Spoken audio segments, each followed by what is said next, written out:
યુવકના મોત થઈ ગયા। પમ્પિંગ સ્ટેશનમાં સેફટીના સાધનો વગર સાફ સફાઈ માટે ઉતારવામાં આવ્યા હતા। નગરપાલિકાની બેદરકારી સામે આવી છે। કામદારોને કોઈ સાધન સામગ્રી ન આપવામાં આવી હોવાથી મોત થઈ ગયું।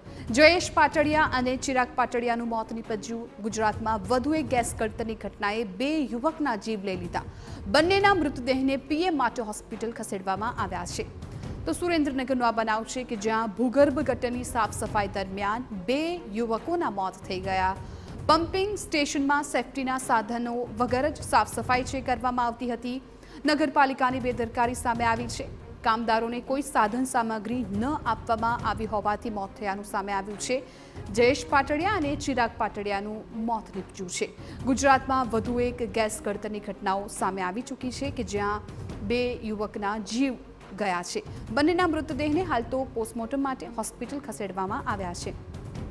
અગાઉ પણ અનેક વખત આ પ્રકારની ઘટના સામે આવી છે કે જ્યાં સાફ સફાઈ દરમિયાન કોઈ પણ સાધનની સેફટી રાખવામાં ન આવતી હોવાથી જે શ્રમિકો છે, જે કામદારો છે, તેમના મોત નીપજતા હોય છે। પરંતુ આવા કિસ્સા પરથી કોઈ પણ પ્રકારનો બોધપાઠ લેવામાં ન આવતો હોય તેવો આ કિસ્સો સામે આવ્યો છે સુરેન્દ્રનગરમાંથી કે જ્યાં પમ્પિંગ સ્ટેશનમાં સેફટીના સાધનો વગર જ આ કામદારોને ઉતારવામાં આવ્યા અને ગુંગળામણને કારણે તેમનો જીવ ગુમાવવાનો વારો આવ્યો। સંવાદદાતા સાજિદ બેલીમ આ મામલે વધુ જાણકારી આપી રહ્યા છે।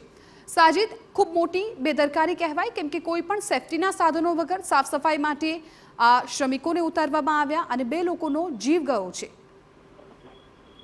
જી, જો વાત કરવામાં આવે તો પાટડી છે તે પાટડી નગરપાલિકાનું જે પમ્પિંગ સ્ટેશન છે તે ભૂગર્ભ ગટરના પમ્પિંગ સ્ટેશનની અંદર જ્યારે આ સાફ સફાઈની કામગીરી ચાલી રહી હતી ત્યારે આ સાફ સફાઈ દરમિયાન 2 યુવકો અંદર ઉતર્યા હતા અને આ 2 યુવકો અંદર ઉતરતા જ તેઓને ગેસની અસર થઈ હતી, ઝેરી ગેસની, જેથી કરીને બંનેના ઉગડાપણથી મોત થયા છે। અને હાલ જો વાત કરવામાં આવે તો કોઈ પણ સેફટીના સાધનો વગર તેઓને અંદર ઉતારવામાં આવ્યા હતા તેવો પણ આક્ષેપ થયો છે।